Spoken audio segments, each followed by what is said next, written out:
ভোর রাত্রে যখন সাহরি খেতে উঠবেন, সাহরি খাওয়ার পর ফজরের আজানের আগে আপনি 10 মিনিট 5 মিনিট একটু আল্লাহর কাছে কেবলামুখী হয়ে হাত তুলে রুমের লাইটটা বন্ধ করে একটু আল্লাহর সাথে কথা বলবেন।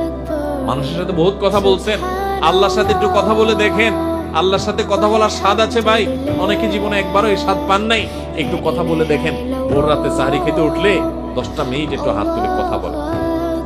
কিভাবে কথা বলবেন? কথা বলবেন এইভাবে, ও আল্লাহ, কত গুনাহ আমি করেছি, কত পাপাচার আমি করেছি, মরতে আমার হবে, তোমার কাছে যাওয়া আমার লাগবে আল্লাহ। শয়তানের প্ররোচনা করেছি, এই রমজান মাস তুমি কত মানুষকে মাফ করে দাও।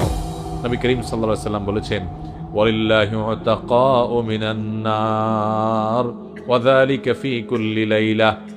রমজানের প্রত্যেক রাতে আল্লাহ তাআলা অনেক মানুষকে সাধারণ ক্ষমা ঘোষণা করে দেন, যে যাও অমুক অমুক অমুক অমুক, যাও তোমাদেরকে মাফ করে দেয়া হলো, জাহান্নাম থেকে মুক্ত ঘোষণা করে দেয়া হলো। আল্লাহ কত মানুষকে আপনি সাধারণ ক্ষমা করে দিবেন। আল্লাহ আপনার সাধারণ ক্ষমা পাওয়ার জন্য কোনো যোগ্যতার দরকার হয় না, আপনি চাইলে যাকে তাকে মাফ করে দিতে পারেন। দুনিয়ার প্রেসিডেন্ট প্রধানমন্ত্রী চাইলে একটা দেশের যাকে তাকে যা খুশি তা দিয়ে দিতে পারে। তাদের যদি ক্ষমতা, তারা তো মানুষ। আল্লাহ আপনি তো মহান সৃষ্টিকর্তা, আপনি তো চাইলে আমার সব অপরাধগুলো মাফ করে আমাকে ফেরেশতা বানায় ফেলতে পারেন, পারেন না আল্লাহ? তো আল্লাহ আপনি আমাকে মাফ করে দেন, এটা আল্লাহর সাথে কথা বলবেন।